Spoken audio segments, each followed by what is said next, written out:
जम्मू कश्मीर के अलगाववादियों के कानों तक जाए, इस तरह का नारा हो, भारत माता की, भारत माता की, जहां हमारे बलिदान मुखर्जी,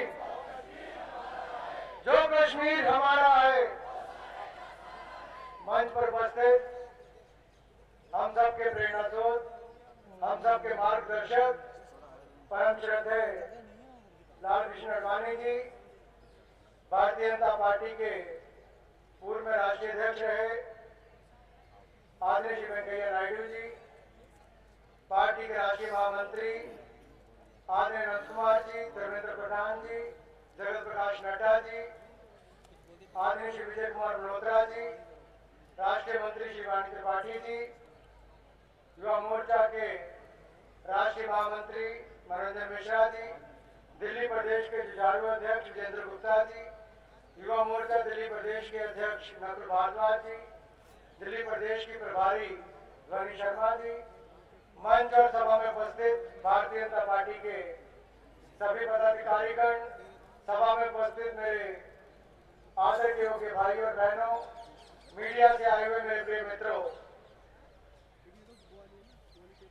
राष्ट्रीय एकता यात्रा डॉक्टर श्यामा प्रसाद मुखर्जी की जन्मभूमि से उनकी बलिदान भूमि तक की यात्रा 12 जनवरी को जो राष्ट्रीय युवा दिवस है, उस दिन माननीय नितिन गडकरी जी के हाथों से राष्ट्रीय ध्वज तिरंगा लेकर किसी देश के हिस्से कश्मीर के लाल चौक में तिरंगा फहराने के उद्देश्य से शुरू हुई।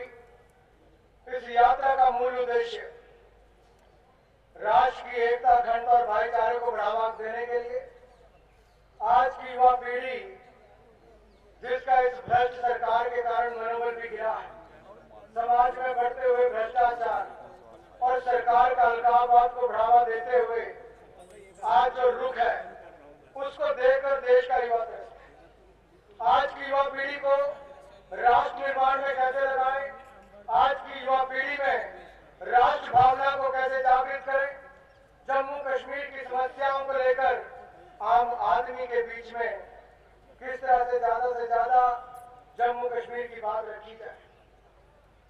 आदरणीय आडवाणी जी, अगर इस देश में सबसे ज्यादा यात्राएं किसी ने की होगी, देश के कोने कोने में किसी को जाने का सौभाग्य प्राप्त हुआ होगा, तो आपको है।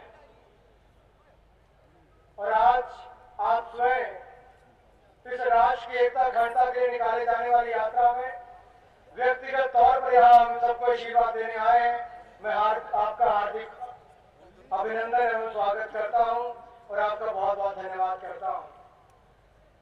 ये यात्रा पिछले 9 दिनों में 7 राज्यों से होकर लगभग 2200 किलोमीटर का सफर करके आई है। पूरे देश में युवाओं ने आगे बढ़ चढ़कर, सभी वर्ग के लोगों ने इस यात्रा का जोरदार समर्थन किया। कोई धर्म का इसमें नाम नहीं था। ये देश की एकता, अखंडता के लिए यात्रा है। किस तरह से जम्मू कश्मीर में बैठकर अलगाववादी ताकतें वहां के युवाओं को आज भी भारत के खिलाफ भड़काते हैं। आज क्या कारण है कि आज भी देश का युवा देश के किसी भी कोने में जाकर तिरंगा फहरा सकता है, लेकिन लाल चौक जाने पर आपत्ति क्यों? कश्मीर आने पर अलगाववादियों के साथ साथ उस प्रदेश के मुख्यमंत्री को आपत्ति क्यों? आखिर ऐसा क्या है तिरंगा फहराने में? क्या ये आप सबका अधिकार नहीं?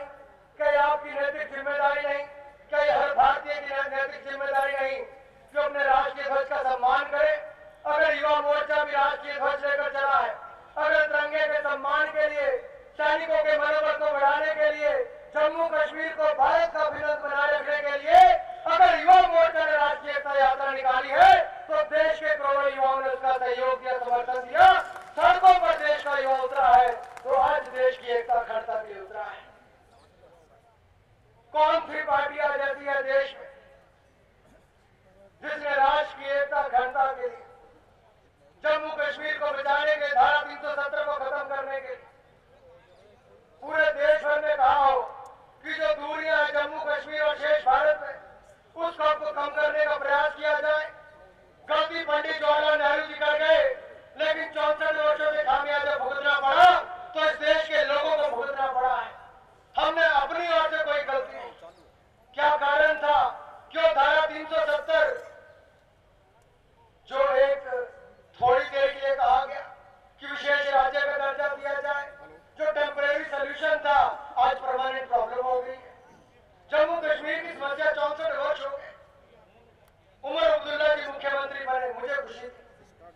कि एक युवा मुख्यमंत्री बना है जो 14वीं लोकसभा में मेरा सहयोगी होने के नाते जिन्होंने कहा था मैं एक मुस्लिम हूं, मैं एक भारतीय हूं, हमने भी बड़ी मेहनत थपथपाई थी।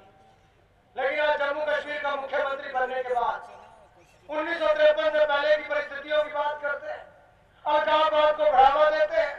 मैं उनसे पूछना चाहता हूं, उमर जी, जो कश्मीरी पंडितों को आज 20-21 वर्ष हो गए, जिनको वहां से धक्के मार के निकाला गया था, जिन बहनों माताओं के साथ बलात्कार किया गया, जिनके परिवारों को खत्म कर दिया गया था, पिछले 2 दशकों में केंद्र की सरकार ने, प्रदेश की सरकार ने क्या प्रयास किया उनका पुनर्वास के लिए, उनके घर वापस आने के लिए।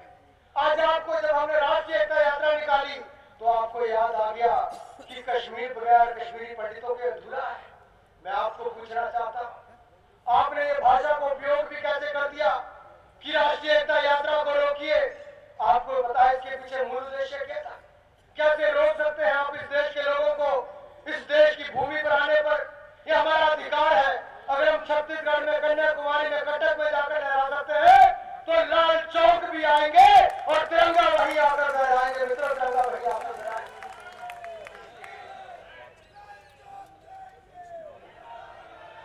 आखिर मनमोहन सिंह जी कब तक चुप रहोगे? देश के अंदर ऐसे ऐसे मुद्दे आते हैं लेकिन आपकी चुप्पी नहीं टूटती। 5 महीने तक जम्मू कश्मीर में पथराव की घटनाएं होती रही, 120 नौजवान मारे गए, 2500 से ज्यादा सैनिककर्मी घायल हुए। क्यों हुए? क्योंकि अलगाववादियों के कहने पर चंद मुट्ठी भर युवाओं ने पथराव किया। किसके ऊपर किया? आपकी सेना पर, भारतीय सेना पर, जो देश की सीमा पर अपनी सीने पर गोली खाते हैं ताकि आपके परिवार अपने घरों में सुरक्षित रह सके, आपका बच्चा नौकरी करने जा सके, आपका बच्चा स्कूल जा सके, आप चैन की नींद सो सके। लेकिन उन सैनिकों के मनोबल का क्या जो दिन प्रतिदिन गिर रहा है? क्योंकि ये सरकार कहती है सेना विशेषाधिकार कानून में बदलाव करो। क्यों करो? एक गोली सैनिकों ने नहीं चलाई, एक मृत्यु उनकी गोली से नहीं हुई, तो क्या जरूरत है औपचारिक सेना विशेषाधिकार अधिनियम में बदलाव लाने की? मैं पूछना चाहता हूं, या केवल अलगाववादियों को बल देने के लिए, या केवल आतंकवादियों को घुसपैठ करने के लिए मौका नहीं दिया जा रहा? क्या कसूर है उन लोगों का जिन्होंने डोडा, किश्तवाड़ और बाकी एरिया में बैठकर आतंकवादियों के खिलाफ 303 की राइफल लेकर, जिनको special police officers, village defence committees कहा गया, जिनको 3000 रुपए दिए जाते थे उन आतंकवादियों का सामना करने के लिए ताकि कश्मीरी पंडितों की तरह बाकी कश्मीर खाली ना हो जाए, उन्होंने सामना किया आतंकवादियों का, अपने सीने पर गोली खाई, आतंकवादियों को मारा, लेकिन जम्मू कश्मीर को नहीं छोड़ा। आज उनके 3000 रुपए भी बंद कर दिए। लेकिन जो कश्मीर छोड़कर युवा चले गए थे इस देश में बम विस्फोट करने के लिए, इस देश के लोगों के ऊपर गोली चलाने के लिए, आतंकवादी गतिविधियों में शामिल होने के लिए, उनके वापस बुलाने के लिए 1.5 लाख रुपया, 2000 रुपया प्रति महीना देने की बातचीत चल रही है। क्या कारण है? जिन लोगों ने झंडा उठाया था, अमरनाथ यात्रा के श्रद्धालुओं ने भारत माता की जय करते हुए जो 14 लोग मरे थे, उनको मुआवजा नहीं मिला। लेकिन जिन्होंने पथराव सेना पर किया, उनके घर जाकर आपके मंत्री 5-5 लाख रुपए का चेक देते हैं। मित्रों, ये क्या है? ये सांप्रदायिकता नहीं तो और क्या है? मैं कांग्रेस से पूछना चाहता हूं, क्यों नहीं खत्म करते धारा 370 को? क्यों नहीं अधिकार मिलने देते मेरे कश्मीरी भाइयों को? क्यों नहीं एक होने देते? क्यों जो बाकी दो संविधान और 2 प्रधान है उसको भी खत्म होने देते? क्योंकि परमिट राज को खत्म किसी ने किया तो डॉक्टर श्यामा प्रसाद मुखर्जी ने अपना बलिदान देकर किया था। अगर आपको लगता है कि 2 संविधान और 2 निशान ये भी बलिदान देकर समाप्त होगा, तो इस देश के युवा बलिदान देने के लिए भी तैयार है। हम चाहते हैं हमारे कश्मीरी भाई जिन सुविधाओं से वंचित हैं, उनको जिस विचारधारा के साथ जोड़कर दूर रखा जाता है, हम चाहते हैं कि उन सबको वो अधिकार मिले। हम चाहते हैं कि उस इलाके का विकास हो। लेकिन उमर अब्दुल्ला जी, ये कहकर नहीं होगा। मैं कहना चाहता हूं प्रधानमंत्री जी से, तिरंगे का अपमान इसमें देश हो रहा है, इस देश में हो रहा है, विरोध इस देश में तिरंगे का हो रहा है, और आपकी सरकार मूक दर्शक बनकर बैठी है। भ्रष्टाचार पर आपकी सरकार को कुछ नहीं कहना, बढ़ती महंगाई पर आपके पास जवाब नहीं, आपके मंत्रियों के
हमारा देश है, लेकिन उस देश का एक टुकड़ा, एक ऐसा हिस्सा जो हम सबके लिए प्रिय है, जहाँ के लोग हमारे लिए प्रिय है।